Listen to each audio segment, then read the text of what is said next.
With the upcoming rise of the Ancients League, Path of Exile 2 might finally be becoming the game grinding gear games originally promised. Specifically, an evolution of the original game that is better suited for attracting and retaining new players, while also offering existing PoE players a compelling and fun alternative experience. Not because it suddenly has more content, and not because it suddenly has a larger endgame, but rather because grinding gear games increasingly seems focused on something far more important: helping players understand how to navigate the world they've built and the paths of progression that exist inside the game. The challenge of any game should come from playing and mastering the game, not from struggling to understand how to play it or how to progress through it. The problem with Path of Exile 2 was never one of a lack of depth. If you look at the Steam page description and the PoE2 website, the game promises multiple classes and ascendancies, hundreds of skill gems, a passive tree with 1,500 skills to customize your gameplay experience, several league mechanics that have been curated and refined from the original game, and an expansive endgame with multiple pinnacle bosses. Path of Exile 2 has depth, but all these things that I listed only define the possibility space. They tell you what is possible, but not how you engage with it.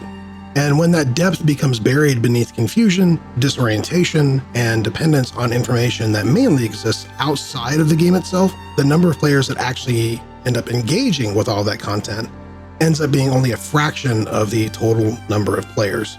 I mean, the current endgame, right, it just didn't really give you goals in the right way. Like, you get to endgame, you don't know what the hell to do, and a lot of players just leave right there. There needs to be the case that when you get there, like, there's objectives, there's things, that feels like there's actually a storyline there, this kind of stuff, in order to entice players to actually go further than the campaign and actually get into endgame. Whenever I look at a game, I ask 3 questions. What experience is the game promising?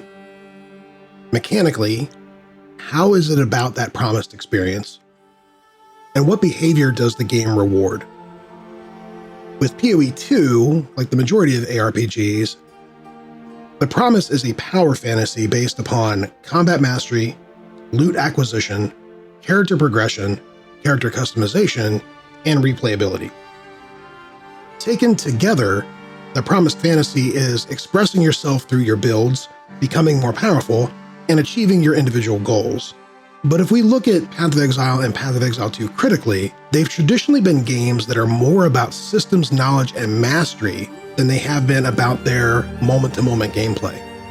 They're both games where playing hundreds of hours is often considered a good start.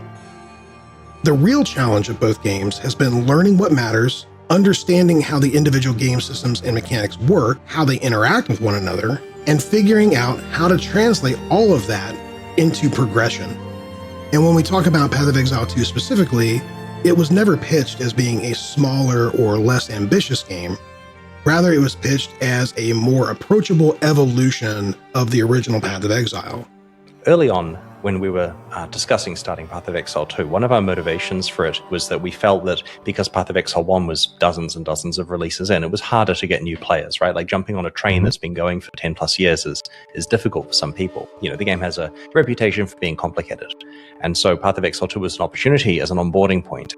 But early access revealed an important tension. The game kept expanding on what you could do, yet understanding on how to engage with those systems often lagged behind. It wasn't a content problem, it was an information problem. This leads to an important distinction between depth and complexity, as they are not the same thing. Depth can be seen as the opportunity space. It relates to things like meaningful choices, mastery of systems, expression, emergent possibilities. When players talk about what's possible in a game and what content it has, they're most often talking about depth. Complexity, on the other hand, is the associated cost of depth. It's a barrier to overcome.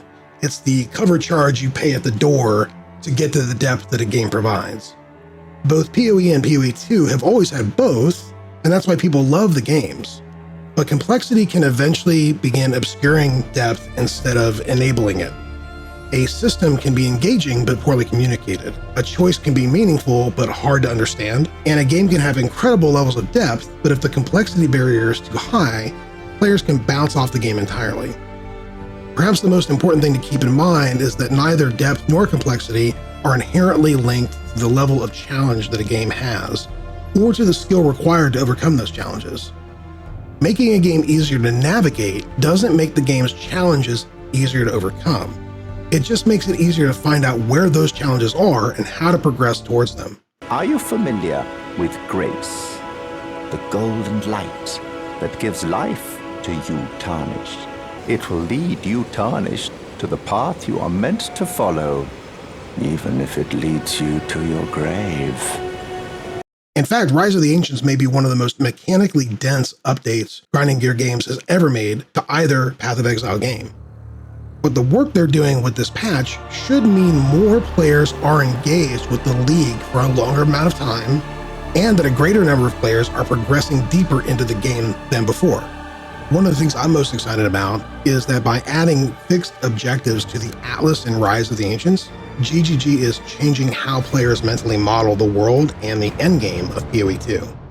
The entire area around your starting location is now teeming with new questlines and things to discover. Will you investigate the strange forest to the west, the cracks in the earth to the east, or perhaps visit the ruins of a vile city in the north? The Atlas now has fixed points of interest at specific locations, giving you specific objectives that are easy to find. Content and League mechanics have now become landmarks and destinations. Progression has become far more navigable. Players are no longer selecting isolated encounters, hoping that something meaningful will eventually appear on the horizon.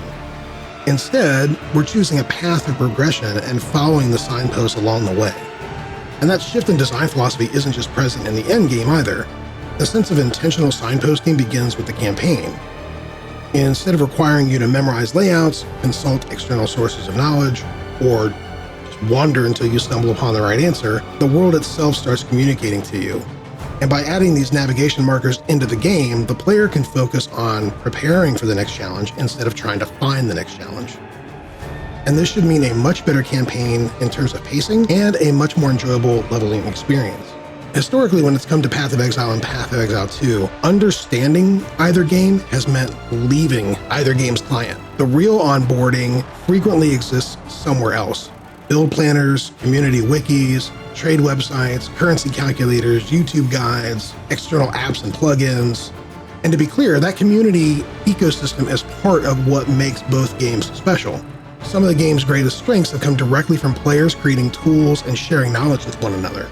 But it also created an interesting situation. PoE 2 spent a tremendous amount of time explaining what existed in the game, but historically the answer to how players actually learn to engage with all of those systems often lives somewhere else. With Rise of the Ancients, build guides can be directly added into the game client. And this might sound like a simple quality of life feature, but I think it may represent something much larger in a philosophical shift to how the game is designed and how it is being presented to players.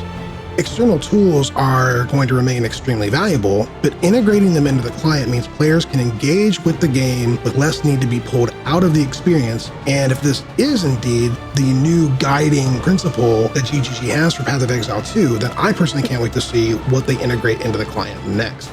Rise of the Ancients does not suddenly make Path of Exile 2 a simple or easy game. But for the first time since early access began, the 3 questions I asked are starting to increasingly feel aligned.